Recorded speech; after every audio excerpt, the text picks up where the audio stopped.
podcast show. Maps, data, vision, you magicians. Hey, hey, it's the podcast show with Joe Magician. Bonjour à tous et bienvenue dans ce nouvel épisode des Géomagiciens. Aujourd'hui, je reçois Ludovic Poker, spécialiste en urbanisme et environnement, développeur et fondateur de Nextelia, des applications géospatiales SIG et GeoIA. Bonjour Ludovic, comment vas-tu ? Bonjour, très bien, sous le beau soleil du Nord. Comme toujours, non ? Comme toujours, oui. Pleine légende.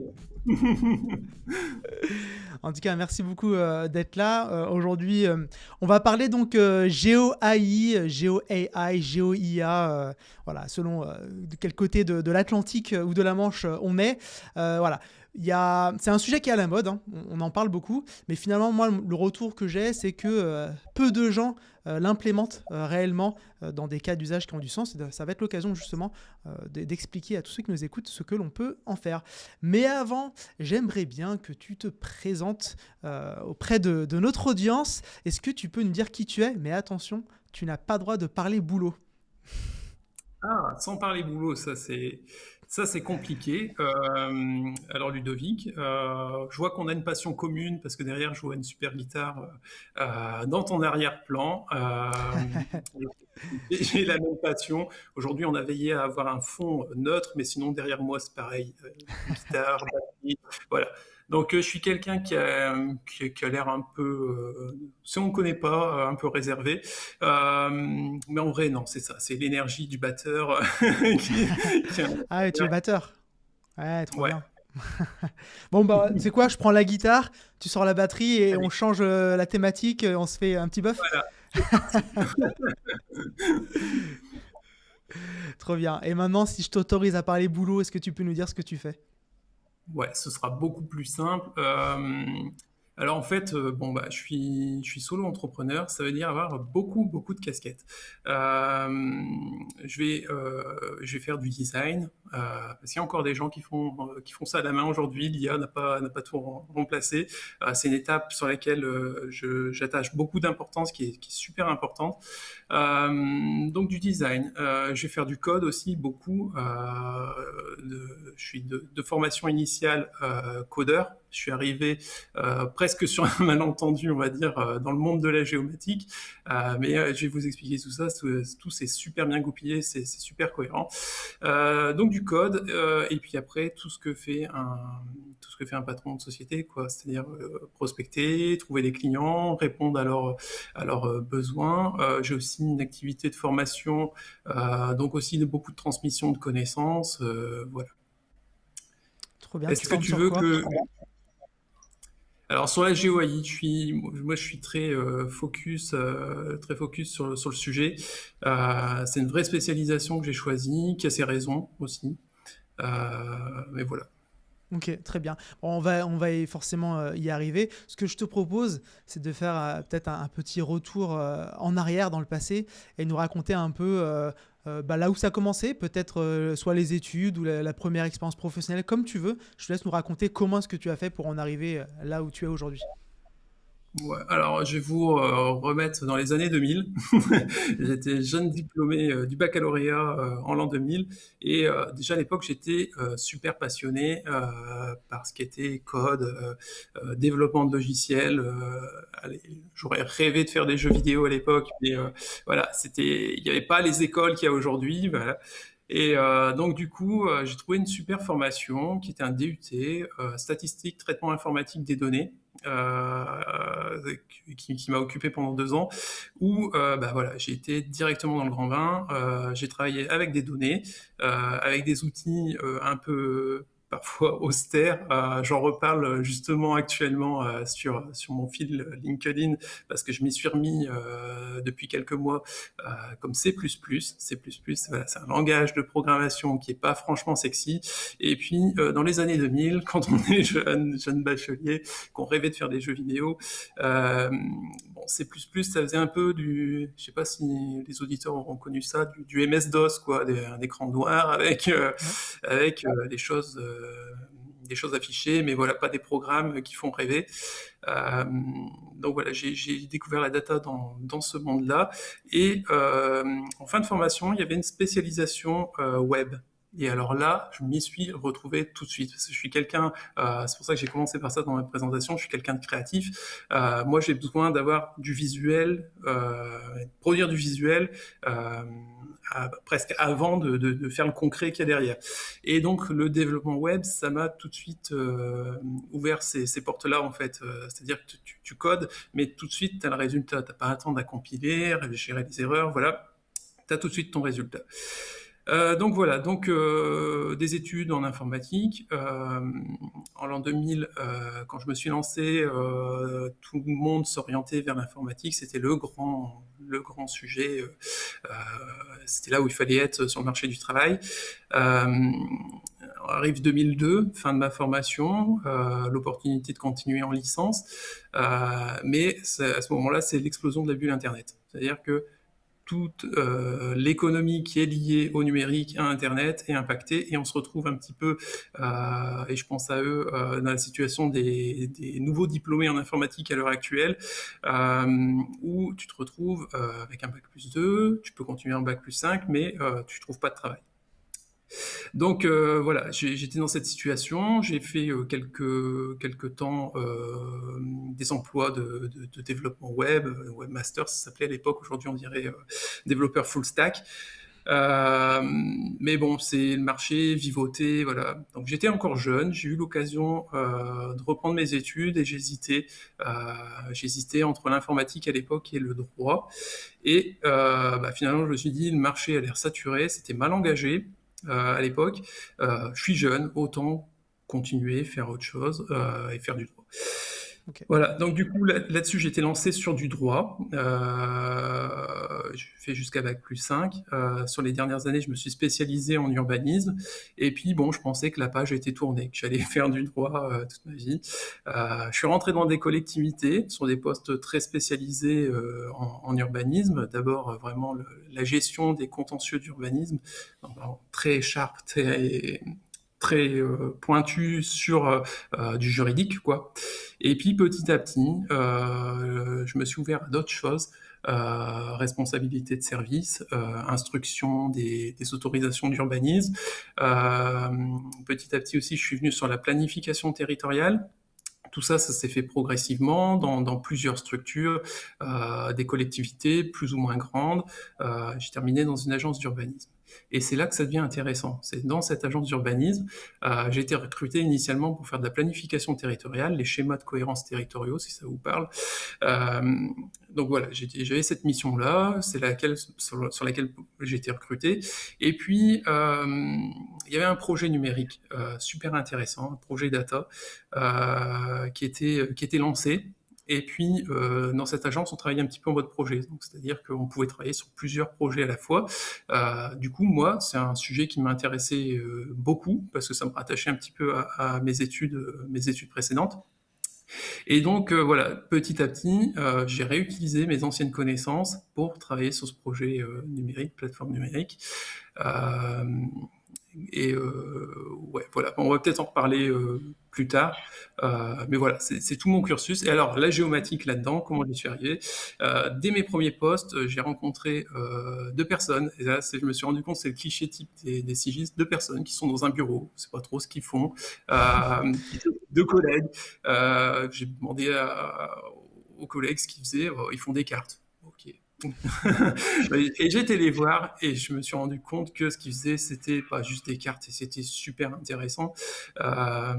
C'était à l'époque où les web-siges commençaient à apparaître. Ils m'ont montré ce qu'ils faisaient. Je trouvais ça vraiment génial. Il y a un potentiel de dingue avec ça. Il y avait un des deux sigistes qui avait une petite spécialisation en 3D, qui faisait du maquettage 3D.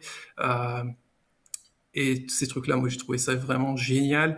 Et petit à petit, je me suis dit, j'ai déjà le cursus Ouais, j'ai le cursus en data. Je sais manipuler déjà de la data. Pour moi, le SQL, tout ça, enfin, c'était bon, c'était maîtrisé.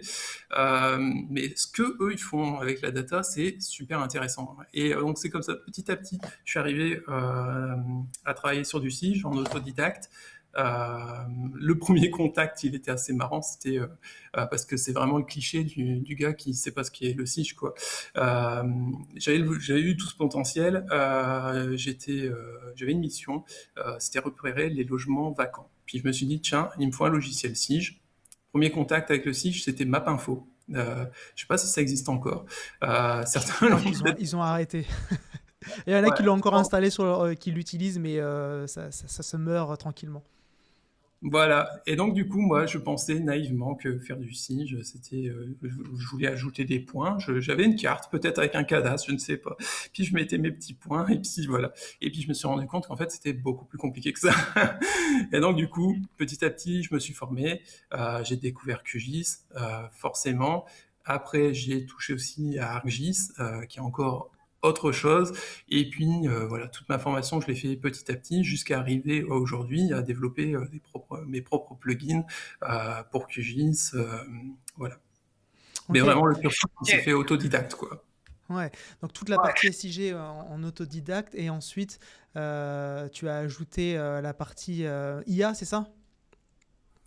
Ouais, alors la partie IA, elle est arrivée différemment. Et ça peut intéresser parce que ça peut intéresser les auditeurs parce que je pense qu'il y en a beaucoup qui sont dans cette situation-là. Et c'est pour ça que j'ai parlé de 3D, j'ai parlé de SIG. Le projet qu'on avait dans cette agence, initialement, c'était un jumeau numérique. Et le jumeau numérique, c'est un outil qui est franchement génial pour les urbanistes. Euh, pour autant, pour construire un jumeau numérique aujourd'hui, c'est compliqué. Ce qu'on voit beaucoup, et ce qui a beaucoup été le cas, on appelle jumeau numérique des maquettes en fait. C'est des maquettes, ça reproduit le territoire. Parfois, on projette des données dessus, et c'est des données historiques. Donc voilà, l'intérêt est un peu limité.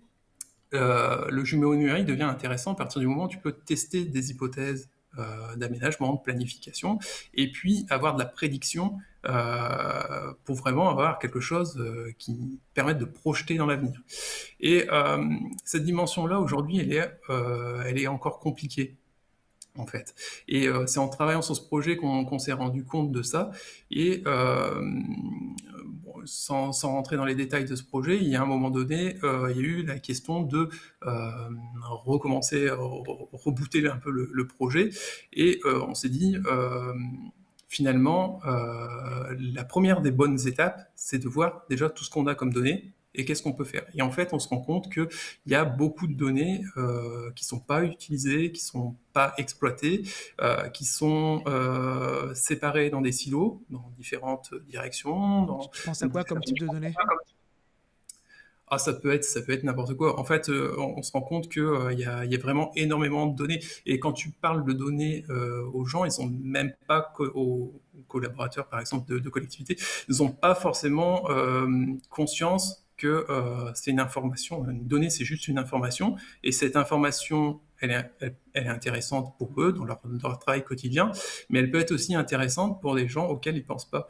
Et typiquement, quand tu es dans une agence d'urbanisme, c'est ça, tu me dis, tu travailles sur les sujets urbains, parfois il te manque de la donnée, des infos, donc, et ça peut se trouver dans un Excel qui est dans une direction d'un partenaire, enfin, voilà. Et ça peut être pareil dans une collectivité, entre services, il n'y a pas forcément de communication. Donc vraiment la première étape avant de construire un jumeau numérique, c'est l'idée de déjà on va créer une plateforme de données, rassembler toutes ces données quelque part et déjà exploiter ce qu'on a déjà. Voilà, ça c'est le premier truc. Euh, si on va au-delà de ça, c'est pas ça qui va me faire aller sur la GeoIA. Ça c'est déjà le premier point. La GeoIA, ça va arriver à partir du moment où je vais me dire, ok, sur tel sujet j'ai tel problème, par contre j'ai pas la donnée en face. Et j'ai essayé avec ma plateforme de données d'essayer de la récupérer quelque part, mais personne ne l'a en fait. Donc du coup, qu'est-ce qu'on fait? Et justement, c'est comme ça que je suis arrivé sur les questions de GeoIA. en abandonnant, alors c'est frustrant parce que souvent c'est tout de suite ce qui m'est demandé immédiatement après, la dimension prédictive, parce que pour faire de la prédiction, c'est compliqué. Il faut avoir un gros socle de compétences, c'est vraiment du scientifique là. Donc cette dimension-là, volontairement, je l'ai oubliée pour l'instant, mais je travaille plutôt sur du computer vision, exploiter des images aériennes, satellites, et ça déjà on ne le fait pas. Et donc c'est déjà une première étape. Et donc du coup, si je fais le parallèle avec ce que je disais sur les données, dans les SIG, souvent on exploite des données historiques. Le plus simple, c'est l'INSEE. Enfin voilà, c'est de la donnée qui relate un état passé. Avec le jumeau numérique, on essaye d'avoir une donnée qui se projette dans le futur. Avec la GeoIA, je pense qu'aujourd'hui, on a les briques stables pour approcher le présent, en fait, et être au plus près du temps présent. Voilà, voilà. D'accord, ok, très clair. Donc là, tu as cette problématique où finalement tu as de la donnée, tu as ta plateforme de données et tu cherches à mettre en place du prédictif. Quand tes premières expériences avec la GeoIA, est-ce que ça a été l'utilisation d'outils clés en main comme ce que peut proposer par exemple un ArcGIS Pro pour aller faire de la GeoIA, ou est-ce que toi, tu as mis les mains dans le cambouis et tu t'es armé de code et tu as entraîné tes propres modèles? Est-ce que tu peux nous expliquer un peu tes premiers pas? Ouais, alors typiquement, et ça relate l'état du marché, j'ai commencé avec ArcGIS sur ces questions-là, parce que c'est le mieux outillé pour le faire. Alors je sais que le sujet est très clivant dans le monde des géomaticiens entre QGIS, ArcGIS. Enfin, j'ai toujours été neutre dans ce débat-là, parce que c'est vrai que les deux ont leurs arguments, mais c'est vrai que sur les briques avancées comme ça, ArcGIS est mieux armé que QGIS aujourd'hui. Ça pourra évoluer, mais aujourd'hui c'est comme ça. Pourquoi? Parce qu'on a une belle petite interface où on peut aller chercher son raster, on peut la noter facilement, parce que là, quand on parle de GeoIA et de computer vision, on est sur de l'apprentissage supervisé. En fait, on prend des échantillons, on crée des exemples de ce qu'on essaye de rechercher, et puis ensuite, on entraîne un modèle à le faire automatiquement. Et après, dernière brique, on applique on applique le modèle. Ouais, j'allais utiliser le mot compliqué, l'inférence. On applique le modèle sur des nouvelles données. Et puis, comme ça, on a un modèle qui s'applique tout seul et on automatise le processus. Et donc, dans ArcGIS, c'est adapté à tous les utilisateurs, qu'ils soient débutants comme avancés. T'es débutant, tu peux prendre un raster, tu peux la noter, tu as une petite interface qui t'exporte tes données d'entraînement, tu mets ça dans un autre petit widget où c'est pré-réglé, tu entraînes un modèle. Alors bien sûr, il faut comprendre ce qu'il y a dedans pour aller un peu plus loin, mais sorti de la boîte, quoi, tu peux déjà entraîner un modèle facilement, voilà, sans trop mettre les mains dans le cambouis. Et puis après, tu as un petit module où tu l'appliques simplement, tu prends un autre raster, tu appliques le modèle, tac, et, par exemple, tu as essayé de faire une détection d'immeubles, tu as annoté quelques immeubles, tu as entraîné un modèle, et ensuite, magie, ça applique tout ça sur un raster différent, et puis là, tu peux multiplier, mettre X raster, et tu as un résultat. Ouais. Ça, c'est très bien. C'est le premier niveau, c'est pour les débutants. Et puis, si tu es un peu plus expert, ils ont des notebooks intégrés où tu peux faire du Python et aller un petit peu plus loin, dépasser un petit peu les paramètres qui sont exposés dans les interfaces qui ont vocation à simplifier, en fait. Voilà.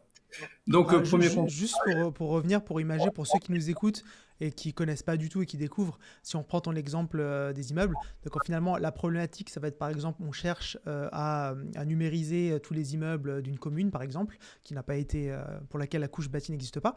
Et donc à partir d'une image satellite et de l'outil GeoIA, ce qu'on va faire, c'est que l'on va dessiner un certain nombre de bâtiments pour expliquer au modèle où sont les bâtiments. Le modèle va apprendre et va être ensuite capable, après cet apprentissage, donc là on est sur la notion de machine learning, deep learning, avec cet apprentissage, va pouvoir dérouler et recréer ensuite les bâtiments pour tout le territoire. Donc ça, c'était le premier niveau. Et là, maintenant, tu nous parles du deuxième niveau. Euh, Ouais, alors voilà, donc avec ArcGIS, c'est super simple par contre. Quand je fais des formations, que je présente un petit peu le panel des outils, quand tu rentres dans le monde de l'open source, là, c'est beaucoup plus compliqué. Même s'il y a des initiatives, dont une que j'ai menée, qui essaye d'outiller QGIS pour avoir des outils, alors on va pas dire équivalents parce que, enfin, ils ont des années de travail là-dessus, mais qui approche ça. On a OpenGeos qui fait GeoIA, qui est un plugin qui est nickel quand tu veux débuter. J'encourage tous ceux qui veulent essayer d'essayer celui-là en premier. Euh, quand mais on arrive à installer toutes les dépendances. Ouais, voilà, ça c'est le problème. Honnêtement, on peut en parler parce que j'ai exactement les mêmes problèmes. J'ai essayé de l'éviter. Et c'est le problème de QGIS.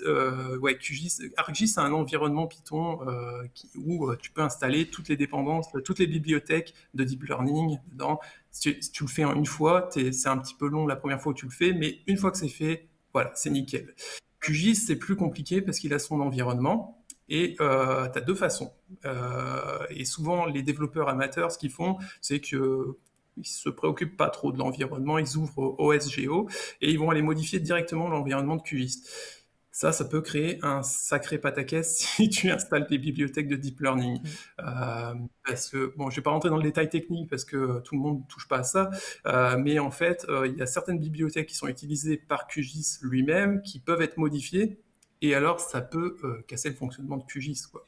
Euh, Moi, dans ma solution, j'utilisais des modèles YOLO, c'est des modèles de détection. Plutôt que de segmenter très précisément le contour d'une maison, par exemple, ou ça peut être utilisé, on parlera tout à l'heure des cas d'usage, ça peut être utilisé aussi sur les espèces invasives. Là, avec YOLO, tu peux entraîner beaucoup plus vite en entourant juste des choses, et puis ça fait une box autour de ce que tu veux détecter. Ça segmente pas très précisément le contour comme si tu dessinais le bâtiment. Ça fait une box autour, mais ça dit ici, il y a ce que tu recherches. Et donc ça, c'est l'exemple que je donne tout le temps parce que celui-là, tu l'installes, il va t'installer automatiquement des dépendances, c'est les dépendances dont il a besoin, et il va aller casser la compatibilité avec ce qui est déjà installé dans QGIS. Donc si tu le fais comme ça, souvent c'est tous les messages qu'on voit, j'arrive pas à installer, ou j'ai des erreurs, machin. Voilà, moi j'ai essayé de contourner ça, et quand on dit ça, ça dit tout le problème ArcGIS par rapport à QGIS sur ce sujet-là. J'ai essayé de contourner ça en me disant, je vais créer un serveur FastAPI à côté. C'est un serveur, vous connaissez GeoServer, c'est la même chose en fait. Euh, J'exécute un environnement sur un serveur distinct qui est local, hein, qui est sur votre machine. Mais par contre, du coup, faut l'allumer, faut l'éteindre comme GeoServer, quoi. Euh, et puis, tu as un temps de latence parce que du coup, les plugins vont être dans QGIS, avec l'interface qui est dans QGIS, ça va aller interroger le serveur et ça va revenir. Donc, il y a une petite latence, c'est pas aussi fluide que dans ArcGIS où tout est intégré. Ou alors, si on a installé dans l'environnement natif de QGIS, si on y réussit. Voilà, il y a de la latence, il y a des choses qu'on ne peut pas faire, mais au moins c'est plus safe. Ça fonctionne sans erreur comme ça. Donc du coup, voilà, le problème, c'est que dans QGIS, tant qu'on n'a pas réglé ce problème, on sera toujours sur des solutions de contournement, et il faudrait que ce soit vraiment une implémentation native dans QGIS. Donc du coup, c'est vraiment l'équipe fondatrice qui pourrait faire ça. Et voilà. Donc du coup, pour l'instant, QGIS, il y a des trucs qui fonctionnent bien, mais qui peuvent être délicats à installer, surtout quand on est débutant, parce qu'il faut installer des environnements parallèles ou des serveurs comme moi. Donc quand on est débutant, ça rebute un peu. Mais c'est la seule option, sinon, après, c'est aller directement sur du code Python. Et puis là, c'est autre chose, quoi, hein. C'est vraiment aller dans le code.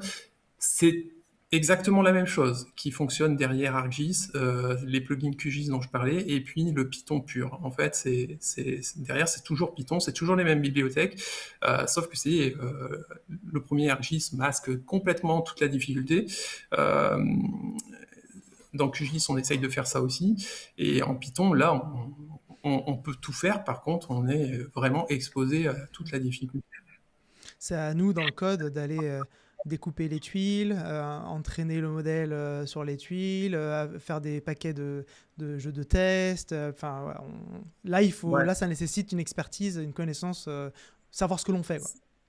C'est ça, et rien que tu vois, le premier truc, c'est tu dis faire des étiquettes, des exemples, pour donner des exemples, rien que là, ben voilà, il faut un outil. Et il n'y a pas d'outil spécialisé géographique qui existe sur le marché. Souvent, ce qu'on utilise, c'est des outils qui sont faits pour le computer vision classique, ce qui fonctionne sur une caméra en fait, parce qu'il y a beaucoup d'applications et qui peuvent être complémentaires d'ailleurs avec ce qu'on fait en SIG. Donc c'est des outils comme ça qu'on utilise. Par contre, ils perdent complètement.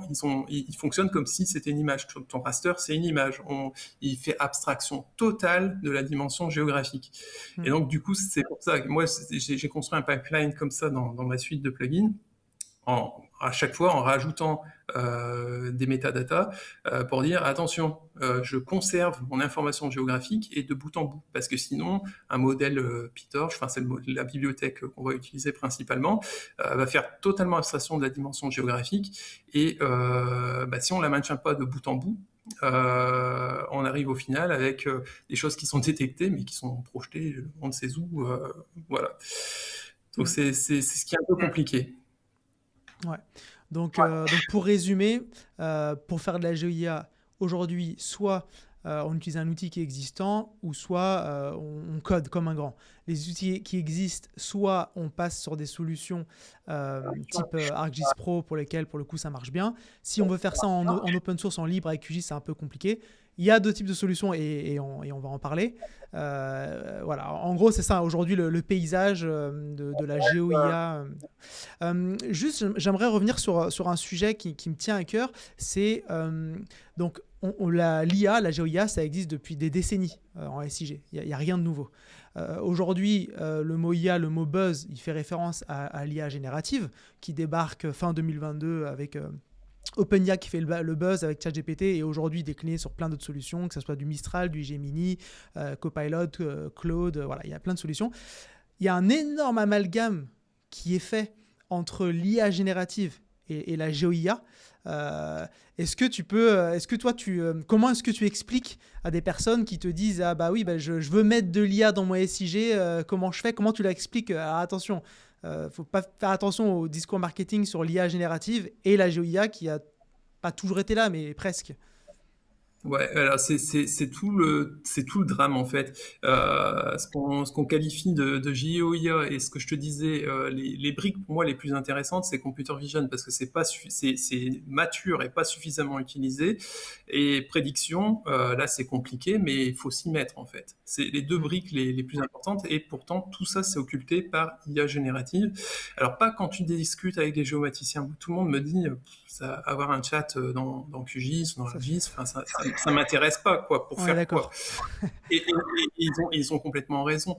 Et ouais, donc du coup c'est le problème, tout ça est occulté. Mais par contre, si tu fais des démos, alors moi ce que je peux faire dans mon domaine, mais je le fais pas, c'est mettre un chatbot pour dire détecte-moi toutes les maisons, voilà.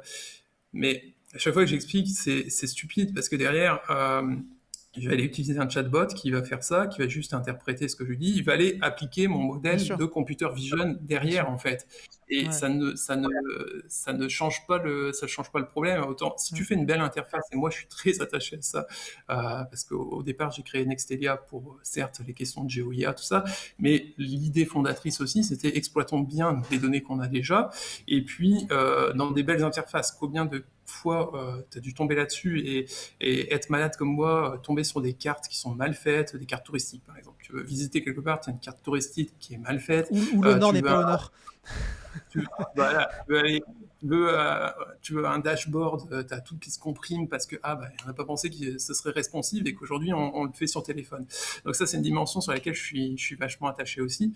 Et donc du coup voilà, c'est le même truc. Si tu as une belle interface qui fait bien le job, tu n'as pas besoin de ça. Et c'est, je vais dire, tu as plusieurs niveaux. C'est plutôt les dirigeants qui voudraient ça. Moi, mon truc, à chaque fois, si vous avez vu ce que j'ai fait, un post récent où j'ai fait une segmentation sémantique, c'est-à-dire que je vais aller segmenter toutes les parties d'un territoire en distinguant la route, la végétation haute, la végétation basse, tout ça. Euh, Ça, c'est super utile pour connaître l'usage du sol. On peut créer les classes qu'on veut, donc détecter comme on veut.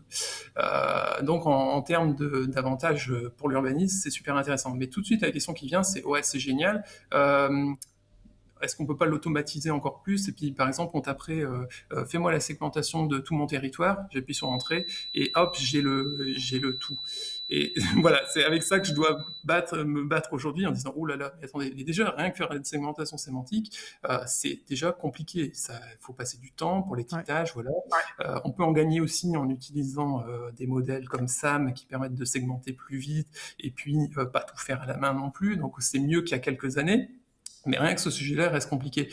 Et donc, du coup, vouloir aller à l'étape d'après, là, c'est carrément le fantasme. Et souvent, moi, c'est encore, on pose aussi la question, c'est au-delà de ça, le chat, j'appuie sur entrée, ça fait le job. C'est en plus, on veut la prédiction derrière. Alors, du coup, je fais beaucoup de pédagogie en me disant, bah non, en fait, déjà, Computer Vision, c'est déjà la brique qui est déjà compliqué, mais qui est stable aujourd'hui. Le chat, ça n'apporte rien si l'interface est bien faite, et prédiction, c'est encore un autre sujet. Ouais, ouais, ouais, d'accord. Et là, tu as même rajouté l'amalgame avec l'automatisation. Parce qu'il y en a qui confondent automatisation et IA. Ils ont des besoins et des problématiques, et ça explique, bah, moi j'aimerais bien automatiser ça, donc du coup je vais demander à l'IA.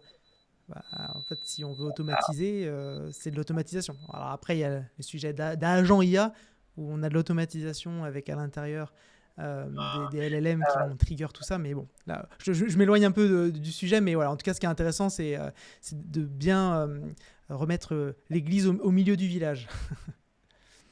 Non, Ouais, excuse-moi, je t'ai tout à coupé, fait. tu disais.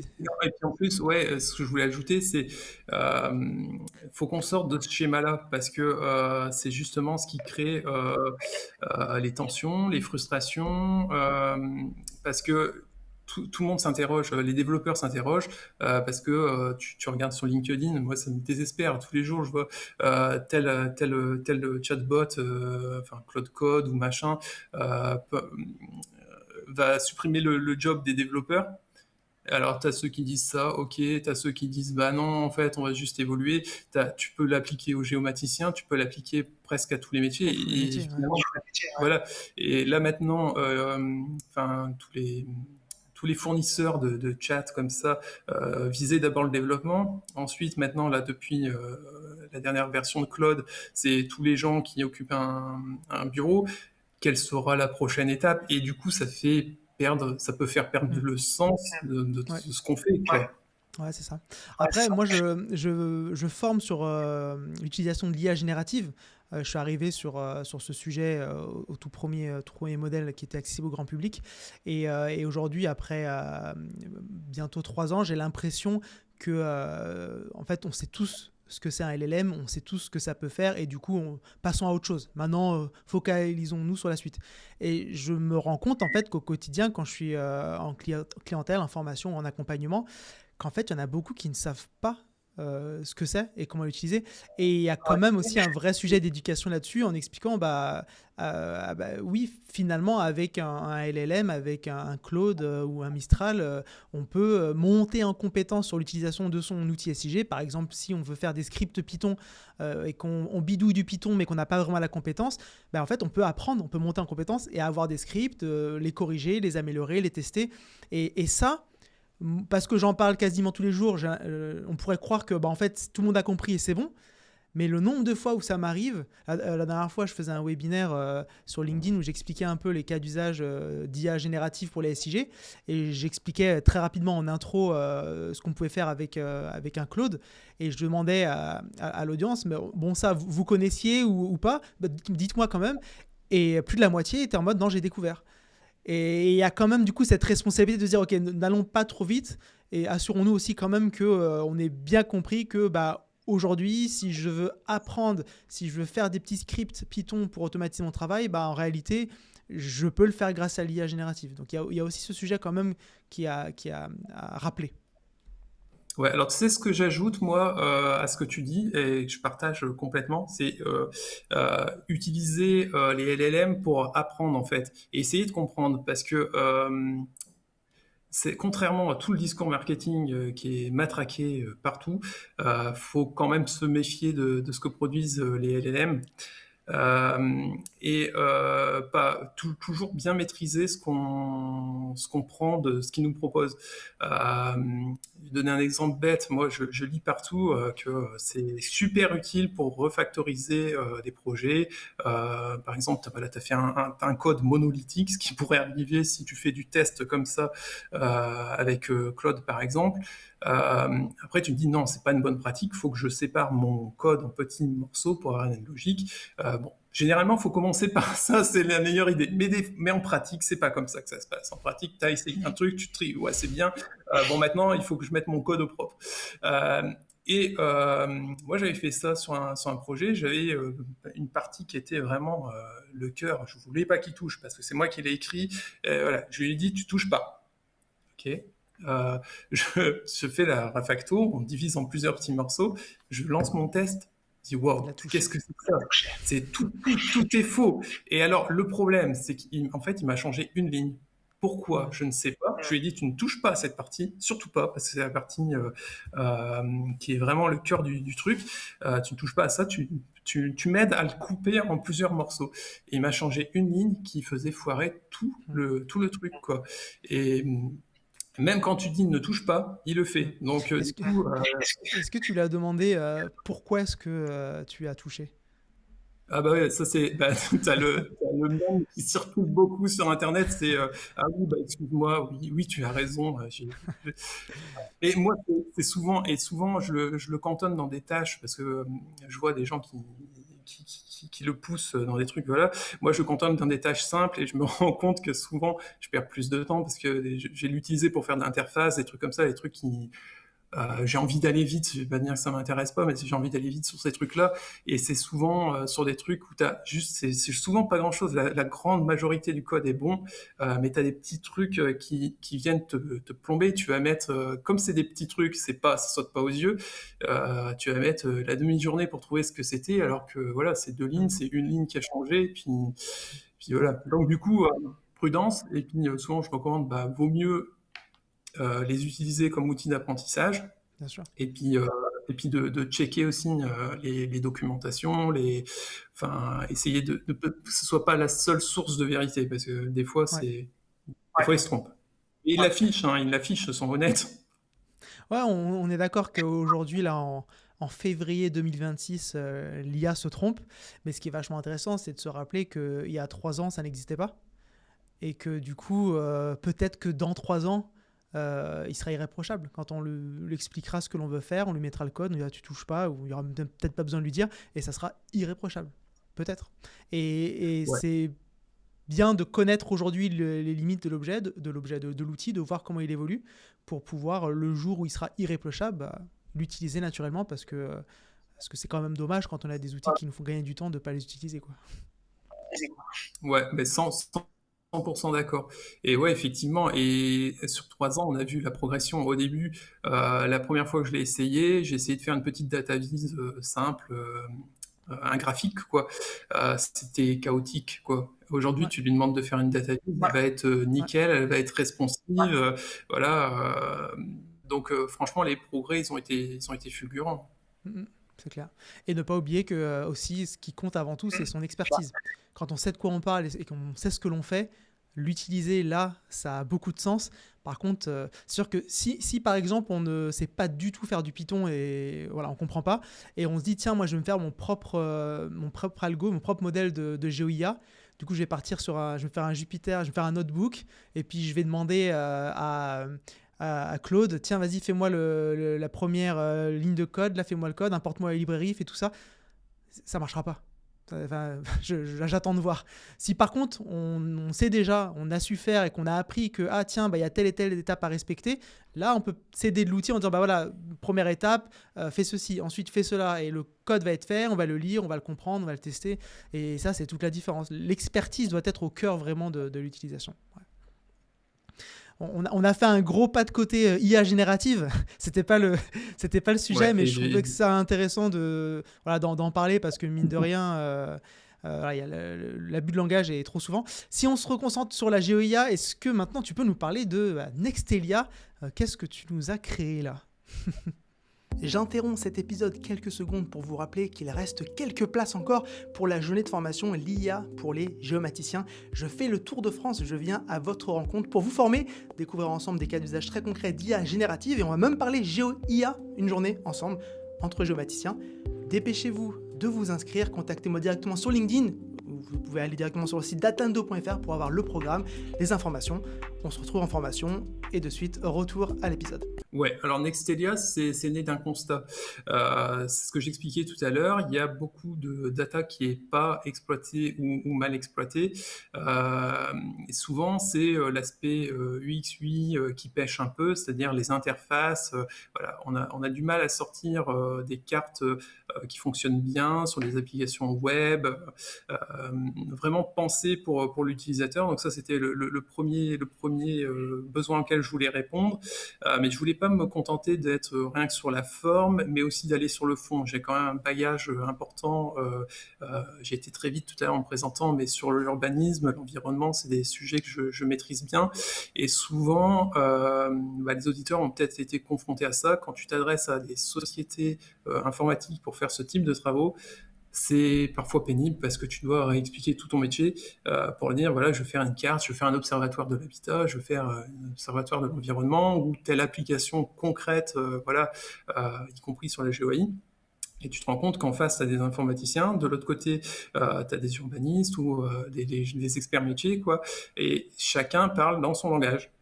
C'est-à-dire que les urbanistes vont parler très très urbanistes, ils vont dire plein de trucs et puis ils vont sortir de réunion en se disant oh, on leur a tout dit, c'est bon, maintenant ils vont faire le truc. De l'autre côté, il y a les informaticiens qui écoutent et qui essayent de traduire ça en informatique. Et puis des fois ça marche, des fois ça marche pas, il y a beaucoup d'itérations et voilà. Et donc, dans le poste que j'avais à l'agence d'urbanisme, il était vraiment au top parce que j'étais entre les deux, en fait. J'étais moi-même technicien sur une branche. Et puis, dans le rôle que j'avais sur le projet numérique, c'était de faire un peu la passerelle, justement, entre les gens qui étaient purement encore plus calés que moi en géomatique, les informaticiens purs, les experts métiers, faire la passerelle de tout ça.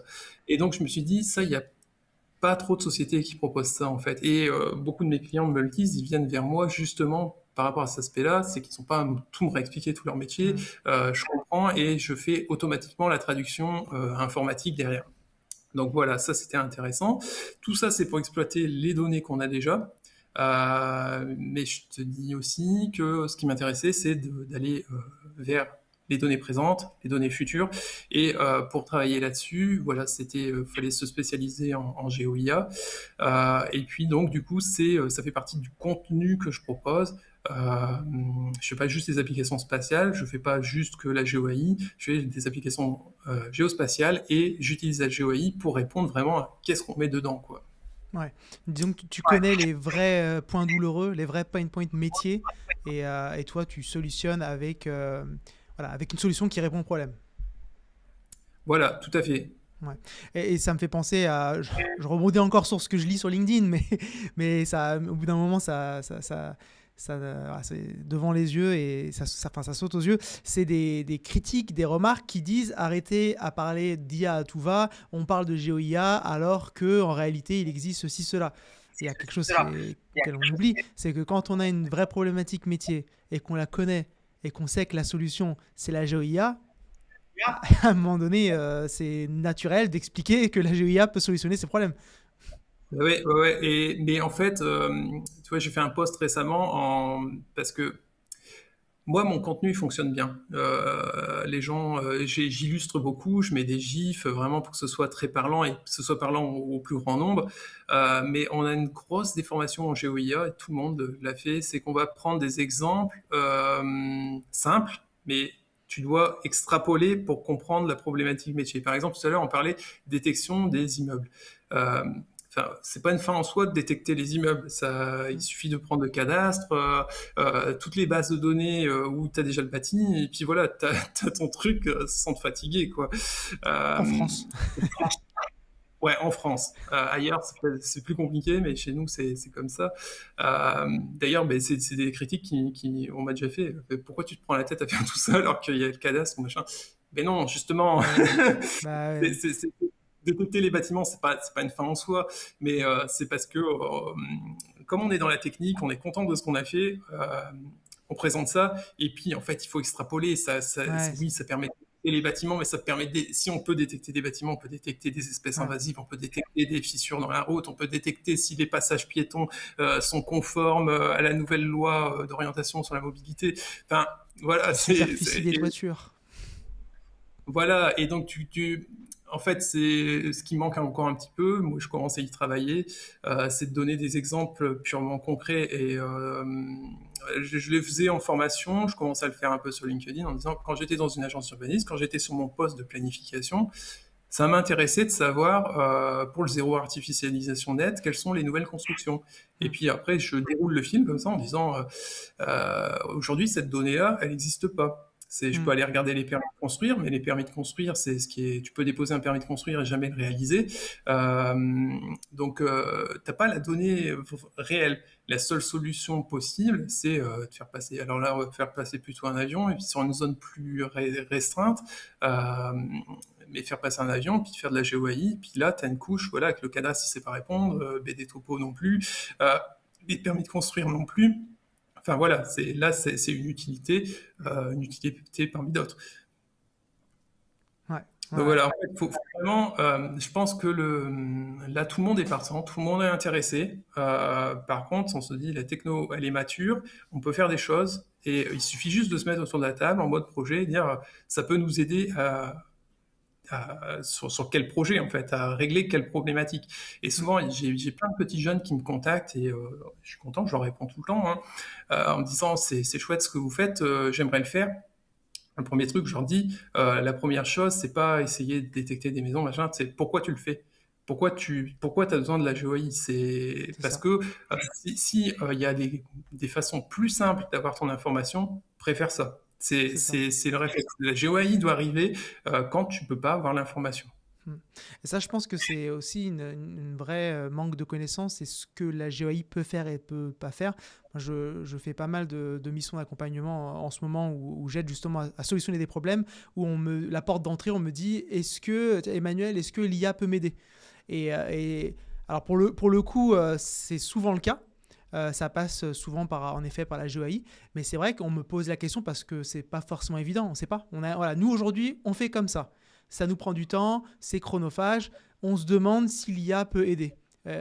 Si oui, ou quand, comment. Voilà. Et aujourd'hui, on se doit encore d'expliquer si c'est possible, de quelle façon, avec quel outil, quels sont les moyens nécessaires, etc. Et peut-être que je pense que c'est aussi notre devoir, notre responsabilité de faire que dans quelques années, quelques mois, on saura exactement ce que la GeoAI peut faire et ce qu'elle ne peut pas faire.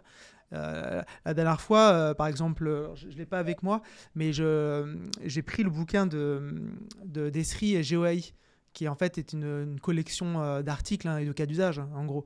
Mine de rien, il y a quand même une belle collection de plein de cas d'usage divers et variés. Et j'ai eu plein d'idées de cas d'usage, j'ai appris plein de choses et c'était très intéressant. J'avais fait une petite publication dessus quand j'ai reçu le bouquin avant de le commencer en disant bah voilà, j'ai reçu le livre, je vais le lire et je vous ferai un retour. Et j'ai eu des commentaires en mode ouais, en gros, c'est Esri qui. Alors comment c'était formulé? Esri qui met sa consigne, enfin sa notice d'utilisation payante. Parce qu'on peut voir ça comme ça. On peut être en mode, bah, on achète le bouquin pour savoir ce qu'on peut faire, et si ça nous intéresse, ensuite, on utilise la solution.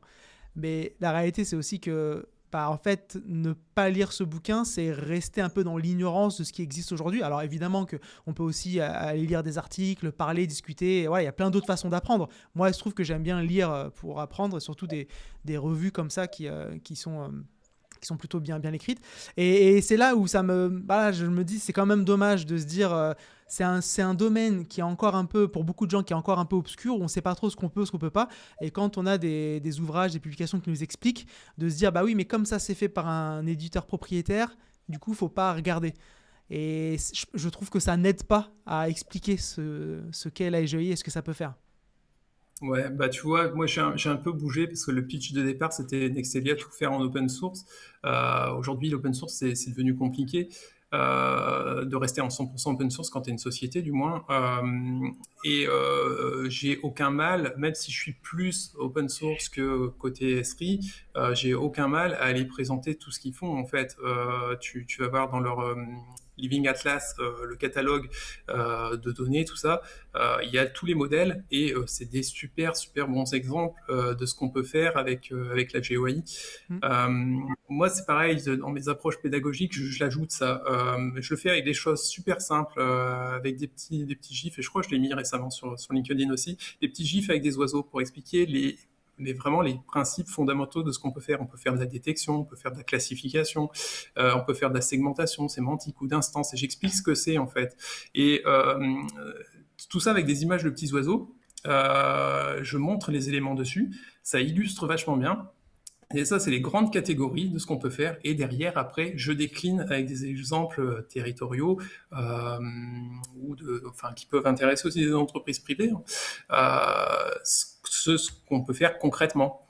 Et puis aussi, souvent, ce que j'ajoute, c'est GeoAI, ça fait pas tout. Souvent, ça va faire une couche. Une couche, par exemple, l'exemple qui est la demande qui me vient souvent, c'est je veux détecter la végétation sur un territoire. Tu vas avoir une couche de végétation, mais si tu t'en restes là, tu vas avoir une couche 2D. Voilà, il faut compléter avec d'autres informations, d'autres données. Et puis là, il y a un vrai boulot de sige à faire derrière pour avoir vraiment la couche finale. Voilà. Ouais, c'est une couche supplémentaire d'outils finalement. Ouais. Est-ce que tu voulais rajouter autre chose sur ce que tu proposes avec Nextelia, que ce soit peut-être un cas d'usage ou un des modules? Il me semble que tu as plusieurs propositions d'équivalent de plugins, de modules. Ouais.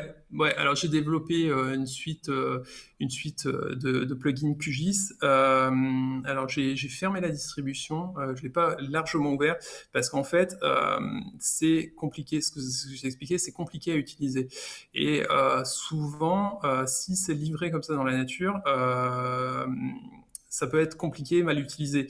Et c'est ce que j'expliquais. Il y a quelqu'un qui m'a dit, j'ai bougé un petit peu, là je suis en train de développer une application desktop distincte de QGIS qui pourra fonctionner avec, mais qui est distincte pour maîtriser justement tout ce que j'arrive pas à faire rentrer sans passer par des serveurs, des environnements extérieurs, enfin voilà. Vraiment avoir un produit, tu rentres dedans, tu fais ta GeoAI et puis tu as une couche au final. Donc je suis en train de le migrer progressivement vers du desktop, mais à l'origine, c'était des plugins QGIS, ils sont encore là. Je les distribue de façon fermée parce que je veux pas les laisser dans la nature. Parce que faut comprendre comment ça fonctionne. Je dis, si tu n'allumes pas le serveur, tu peux avoir des erreurs, ça peut ne pas fonctionner. Et aussi simple que soient les interfaces, vraiment j'ai fait un gros travail du X. Si tu sais pas ce que tu fais, tu peux avoir de mauvais résultats et pour les utilisateurs, le raccourci vite fait, c'est t'as des mauvais résultats, le truc est nul, ça marche pas. Sauf que en fait le truc c'est que faire de la GeoAI c'est pas facile, c'est du computer vision, faut comprendre ce qu'est comment l'apprentissage supervisé, faut comprendre comment ça fonctionne, même si j'expose assez peu de paramètres, hyperparamètres dans l'interface, j'ai essayé de tout pré-réglé, il y a des fois, il faut toucher à ça. T'as pas le choix. Du coup, voilà, si tu fais des mauvais paramétrages, tu vas te retrouver avec un modèle complètement bidon qui va détecter de façon très mauvaise, ça sera pas optimal. Si tu annotes aussi n'importe comment, tu auras un résultat qui sera pas terrible. Bref, c'est des outils qui sont conçus pour être simples, mais par des gens qui ont la formation pour le faire en fait. Et donc du coup voilà, je limite la distribution pour maîtriser, le mettre entre des mains des personnes qui savent l'utiliser concrètement. Est-ce que tu penses qu'on est encore ici dans les compétences que doit avoir le géomaticien ou on passe maintenant presque sur des compétences d'un data scientist ou un data analyst? En fait, comme tu le dis souvent, le géomaticien a déjà beaucoup de casquettes.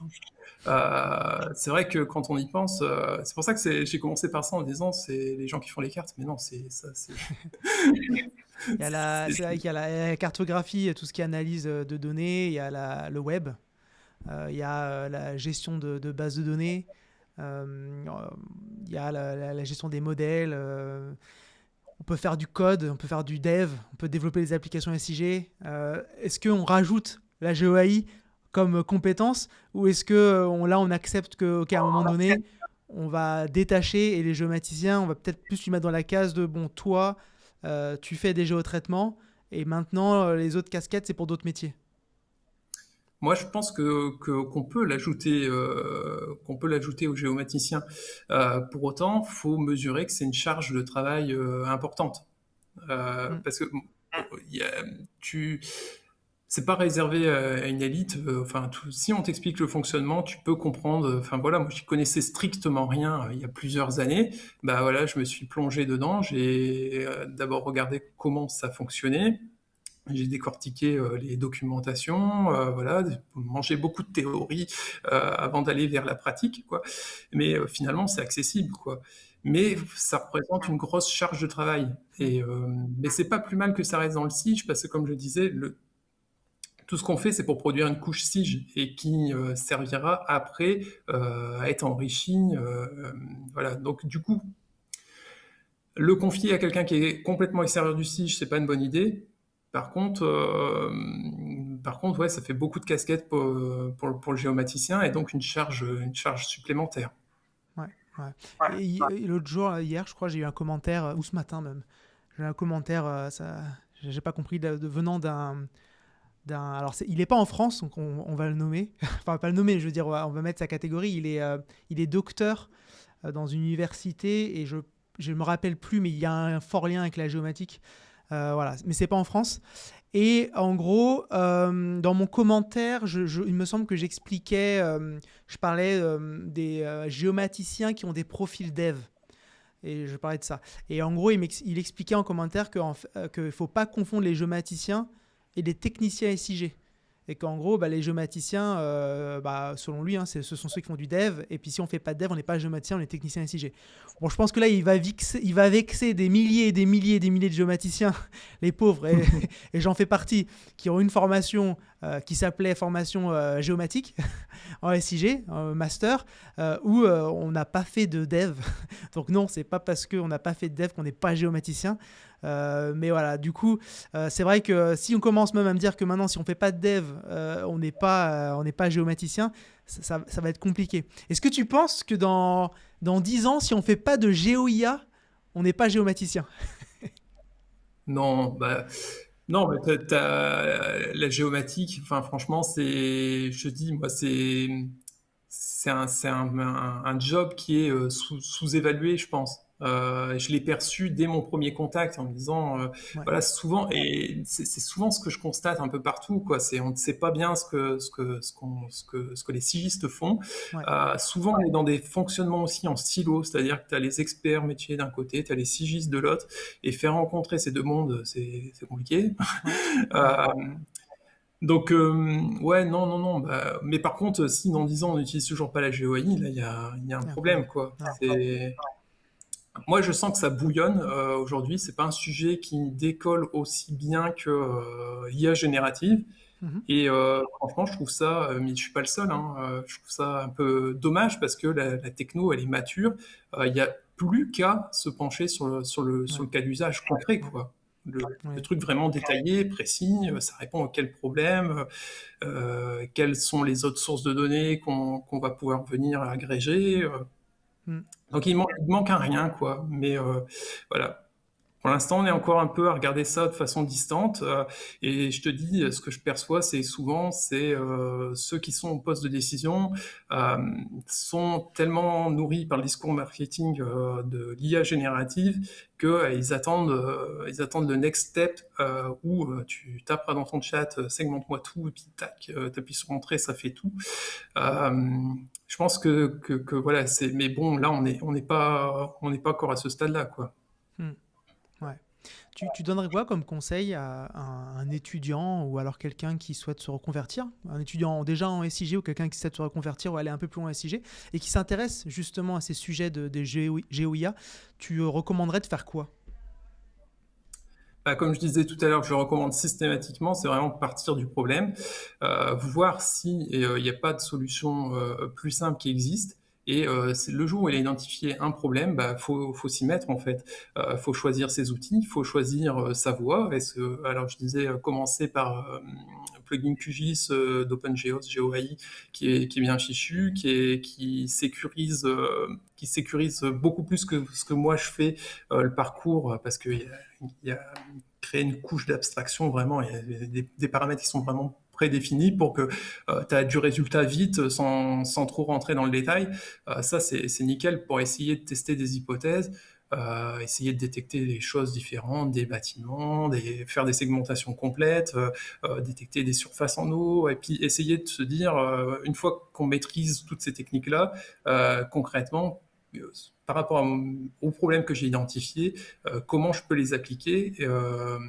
Et puis c'est comme ça que tu vas te vendre auprès d'un professionnel, quoi. Sur le marché du travail, si tu viens vers moi et que tu me dis je fais de la GeoAI, première question, c'est pour répondre quoi, par exemple, donne-moi un cas d'usage, et puis je vais pas juger sur la technique, je vais juger sur est-ce que ça a une plus-value vraiment, ou c'est juste parce que c'est à la mode d'essayer d'apprendre quelque chose sur l'IA, quoi. Ouais, ouais. Et ouais, donc du coup, les outils, bah ouais, malheureusement, ArcGIS, c'est très très bien, mais c'est aussi un budget. Quand on est étudiant, on peut avoir des licences à des prix plus attractifs. Je pense que la plupart des étudiants ont déjà touché ArcGIS, donc voilà, c'est l'occasion d'essayer ça. Si Mais je aussi, dis pas je de dis toujours, bêtises, il me semble que les licences sont même gratuites pour les étudiants. Je crois que les universités ont accès à des licences gratuites qui peuvent donner à des étudiants. Et, voilà. bah c'est super, c'est super pour découvrir le truc. Et par contre, très vite, derrière, faut aussi aller regarder un petit peu du code, le code qu'il y a derrière. Ouais. Euh, et pareil, OpenGeos a fait une bibliothèque, souvent on me demande mon avis là-dessus, qui est très bien. C'est une bibliothèque Python qui met une couche d'abstraction sur les vraies bibliothèques PyTorch, tout ça, enfin ce qu'on Ouais. manipule. C'est-à-dire que tu vas taper moins de code, ça va être du code simplifié, et derrière, c'est le fonctionnement de la vraie bibliothèque qui va se faire. Il a fait un super travail avec Mm. ça. On peut essayer avec ça déjà. Comme ça, on a déjà un peu de code. Et puis après, une fois qu'on est suffisamment à l'aise, eh ben, on va aller voir justement dans le code de Ouais. cette bibliothèque-là pour voir quels sont les vrais concepts qu'il y a derrière. Et puis, aller toucher à des choses de plus en plus compliquées, en fait. Mm. Ouais, je rajouterais, faites du Python, vraiment. La découverte du Python, du PyTorch, en fait appliqué en plus, c'est parlant. Et c'est pas si compliqué que ça. En 2026, à l'ère de l'IA générative, monter en compétences en Python, ça n'a jamais été aussi facile. Voilà. Bien apprendre avec les bases et ensuite monter en compétences rapidement dessus. Je suis totalement Ouais, aligné ouais. avec ce que tu dis. Ouais, et puis c'est un langage qui est accessible. En début de Mm. séance, je parlais de C++, là, qu'on ne veut pas se lancer dans C++, je comprends. Mais Python, c'est un langage qui est vraiment accessible, qu'on comprend facilement. La seule chose qui est un petit peu pénible et qui peut faire des erreurs aux débutants, c'est l'histoire d'incrémentation. Enfin, quand on décale sur le côté... Ouais. C'est très strict sur ces points-là, contrairement à d'autres langages. Euh, mais bon, après, on n'y pense même plus, on le fait automatiquement. Et ouais, c'est un langage qui est vraiment accessible, donc faut Mm. s'y intéresser. Ouais. On a dépassé l'heure de podcast. Je te propose d'enchaîner avec un petit jeu qui s'appelle Mythe ou Réalité.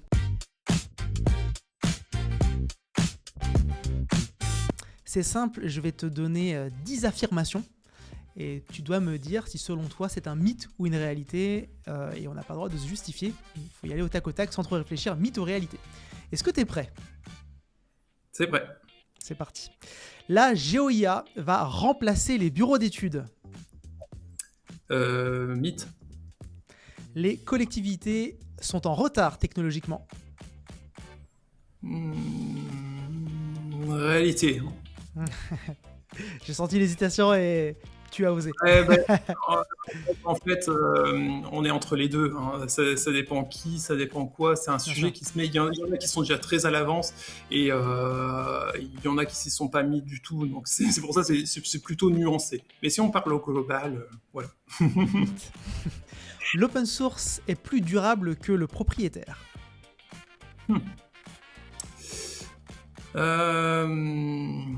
J'irais mythe aussi. Ouais, ok. Tout Ouais. géomaticien devra coder dans 5 ans. Mythe. Les modèles d'IA sont des boîtes noires dangereuses. Réalité. On peut faire de la Peut-être pas computer... Pardon, Ce sont excuse-moi. des boîtes peut-être pas dangereuses, mais sont des boîtes noires et c'est vraiment une réalité. C'est comme ça que ça fonctionne. On peut faire de la computer vision sans GPU. Mythe. Et oui, en ligne. Entre autres. Ouais. Les dashboards remplacent les analyses. Mythe. Les SIG traditionnels vont disparaître. Mythe aussi. Ah ça c'est... J'en parlais dans un autre épisode, on a fait un débat là-dessus, mais oui, on est d'accord. La donnée publique est sous-exploitée. Réalité. L'IA, et la dernière, l'IA territoriale doit rester souveraine. Réalité. Super, merci beaucoup d'avoir joué le jeu, intéressant. Une dernière question, un dernier jeu, la question Joker. La règle elle est simple. Je vais te poser une question. Tu as droit d'utiliser un joker, de tout simplement ne pas répondre à la question et on conclut cet épisode. Ou alors tu peux tout simplement répondre à la question. Est-ce que tu es prêt? Ouais, prêt. Est-ce que la pression est montée? Carrément. Alors la question c'est, est-ce que tu peux me dire quelque chose que tu n'oserais jamais dire sur LinkedIn? Ah, c'est compliqué. Je vais essayer d'y répondre.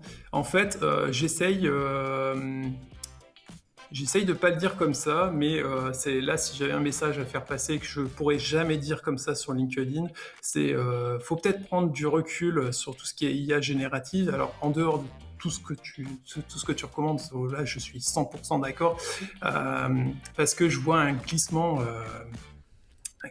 sévère et un recul en arrière par rapport à tout ce qu'on a bâti pendant des années. Tu me posais la question de souveraineté, tout ça. C'est tous des sujets sur lesquels on a beaucoup travaillé. Et moi, ça m'amuse assez de voir qu'on s'offusque d'Esri, on s'offusque de Microsoft, et derrière, on confie les clés à OpenAI, on confie les clés à Claude, à tous ces acteurs-là, parce qu'on utilise l'IA générative à fond.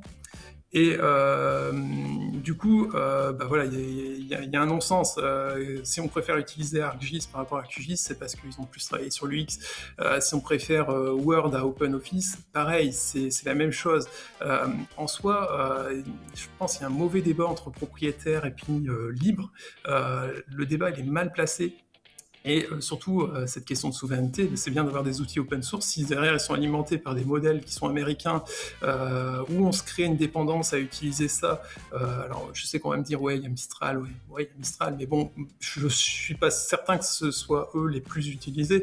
Donc voilà, du coup, je dirais, je peux pas le dire comme ça. Des fois, j'essaye de faire passer le message, c'est prendre du recul sur le discours marketing, et puis essayer de garder du sens pour tout le monde, pour les développeurs, pour les sigistes, pour les experts métiers, parce qu'un jour on va dire qu'il faut remplacer les experts métiers, garder du sens dans le travail, et voilà quoi. Et peut-être regarder un peu plus les technologies matures, comme la GeoAI dans sa dimension computer vision, et puis essayer aussi de travailler sur la prédiction, qui est un domaine encore plus compliqué, mais voilà, c'est là où les efforts doivent être portés, quoi. Je suis 100% d'accord et aligné avec toi, et c'est très bien dit. Je suis tout à fait d'accord. Alors je ne veux pas prendre la défense, mais j'aime bien toujours tu sais, aller de l'autre côté pour essayer de mettre à la place. Et il y a aussi le côté un peu et réseaux sociaux où on a envie de se faire voir et d'avoir son mot à dire, et des fois voilà, on va dire quelque chose parce qu'on a envie d'exister, quand au final voilà, le fond n'est pas forcément bien solide. Eh bien, merci beaucoup. Où est-ce qu'on peut te retrouver si on a envie de regarder ce que tu proposes avec comme solution, ou directement te contacter? Où est-ce qu'on te retrouve? Alors, il y a plusieurs solutions, soit aller sur mon site www.nextelia.fr ou alors ne pas hésiter à me suivre sur LinkedIn. Alors, je suis moins assidu que toi. Je t'avais dit, je suis assez admiratif du contenu que tu peux produire. Mais voilà, mais j'ai un contenu qui est assez régulier, qui est assez sympa à suivre. J'essaye de vulgariser au maximum pour qu'on me suive et d'aller de plus en plus sur des cas d'usage vraiment très concrets pour m'adresser au plus grand nombre. Donc, pas hésiter à regarder ma page LinkedIn aussi. Et voilà. Ok, de toute façon, je mettrai le lien directement vers ton site et vers ta page LinkedIn et ton nom qui s'affiche pour ceux qui nous regardent sur YouTube. Et comme ça, vous avez toutes les infos. Super. Un mot de la fin, est-ce que tu as un message à faire passer, une dédicace c'est le moment, c'est la libre antenne. Non, je pense voilà, on a fait le tour. On a fait le tour. Super, très bien. Bah, merci beaucoup de ton temps et de l'expertise que tu as pu nous apporter et apporter à toute la communauté des géomaticiens et des géomagiciens. Quant à vous, merci d'avoir écouté cet épisode. Je vous dis à très bientôt et surtout, n'oubliez pas, n'arrêtez jamais d'apprendre. À très bientôt. Au revoir tout le monde. Magicians. Hey, hey, it's the podcast show with Joe Magician. Oh, but what's your job? I'm doing maps. Sorry, what's your job? You know, with data. But what's your job? I make the world readable. Tune it up, hey, hey, it's the podcast show. Tune it up, hey, hey, it's the podcast show. Maps, data, vision, Joe Magicians. Hey, hey, it's the podcast show with Joe Magician. But what's your job?